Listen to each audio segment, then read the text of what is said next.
we ought to pop up onto that. Yeah.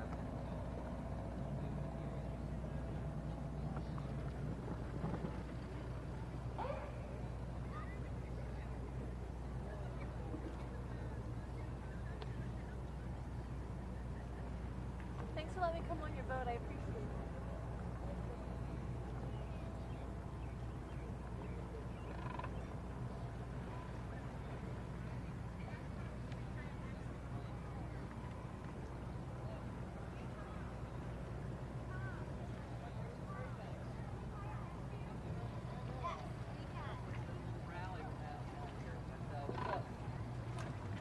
Hold tight.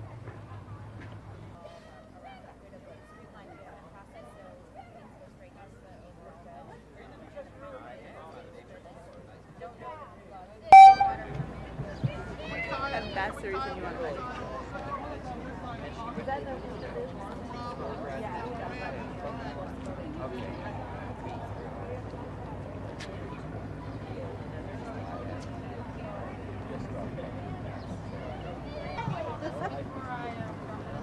Upload all these on Facebook now.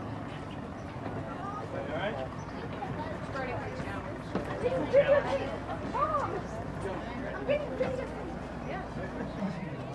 I might be able to make it. Yeah, right? 20 minutes ago. Yeah, I know. Well, I mean, I'm not going to bring a sock one because it's like, that doesn't work.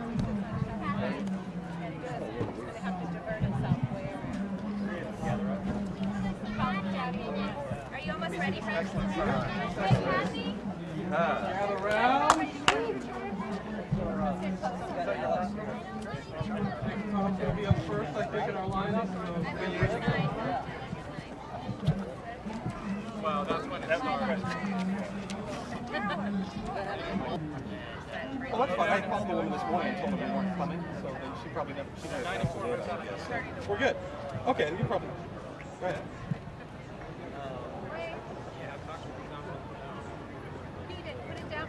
Outstanding. Okay, yeah, why don't you head on back? Great, thanks. Appreciate it. See you. Bye-bye.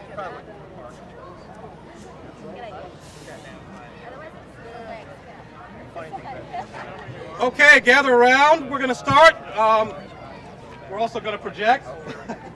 Can you guys back there hear me? Yeah. All right, Fred. Got a bullhorn there. Yeah, why don't we borrow yours? This thing's going to obscure space. Get right behind me. Such thing? Yeah, as long as it doesn't obscure the sign. There's some spare signs leaning against the chair. Everybody wants them?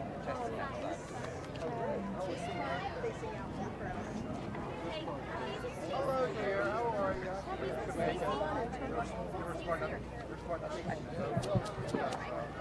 There, that's a little better. Thank you. Well, thanks for turning out, and thanks to the sun for also not chasing the rain away. I'm Fred Tutman, the Patuxent Riverkeeper, and behind me are many of the Waterkeepers from the greater Chesapeake area.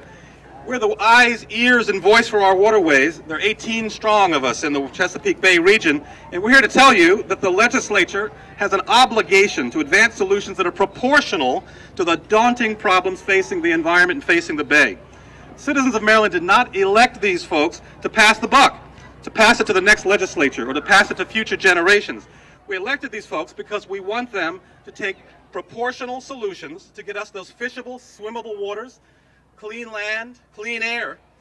The 2010 General Assembly session, in many respects, in every respect we can possibly imagine, ought to be considered an embarrassment. We recently concluded a session that had so much potential, so much possibility for engaging seriously the problems facing the environment. What we found instead was fear. Fear about jobs and the environment, as though somehow those are separate things. There's no greater economic value to be found in the Chesapeake Bay area other than clean water, other than the environment. There's no distinction between the economy and the environment. You know, we're plagued by dead zones, we have health hazards from toxics, we have an alarming decline in fisheries, we have lost habitat, shrinking open space, dirty water runoff. It's a dark and bleak future unless we take action now. Not next week, not next year, not down the road, but now, to turn things around. So in the end, this is not about having a good environmental score. It's about getting the results, about bringing home the bacon, about actually getting things done meaningfully in order to advance the cause of protecting the bay. So the Waterkeepers behind me are here to encourage our legislators to walk the walk, not just talk the talk, to bring us not unfulfilled promises, okay, and not regrets, but actual solutions. We don't pretend these are easy problems to engage, okay? But if they're optional problems, nothing will ever get done, okay? So, I agree. I'll take that as agreement. So, having said that, I want to bring up the first waterkeeper, Tom Lee. You want to tell us what's going on your waterway? Tom is the Miles Y keeper. Thank you, Fred. I'm going to start the day off on a positive note and outline the fact that back in October, the group standing behind me, and others that aren't available today to be here, voted in October to take on fertilizer as our priority legislative project. I'm pleased to announce that that legislator is being signed as we speak. It is one of the few positive aspects of our legislative session. I'd like to draw everyone's attention to the score of the vote. 173 yay, 5 nay. 5 nay. 3 of those nays came from the Eastern Shore. I'd like to challenge those 3 and the other Eastern Shore delegates to step up and get in line with the other 173 of their colleagues who saw to it that this fertilizer bill got passed through this year's legislation.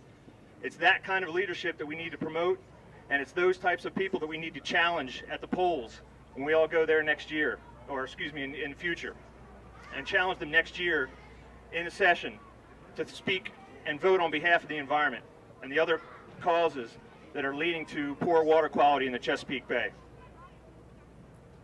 Fantastic, thank you. Thank you. Drew Coslow, Drew, the chop tank keeper.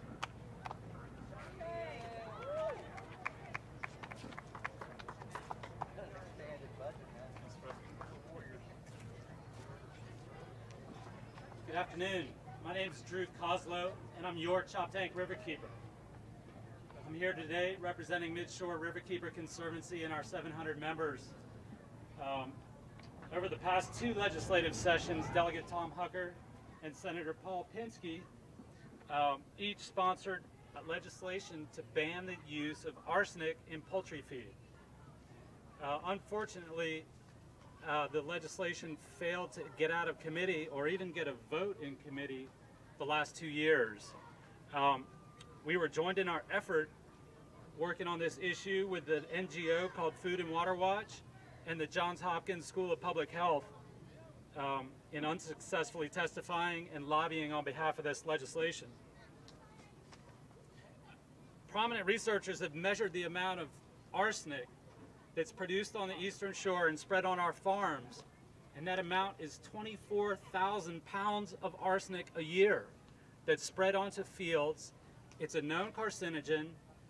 It's been known to be a carcinogen forever, and we want it to be banned.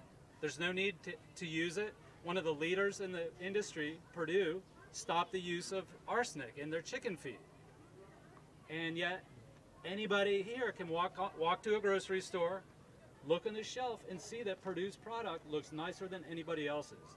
So obviously if they don't need it, nobody else does either. Thank you. Kathy Phillips.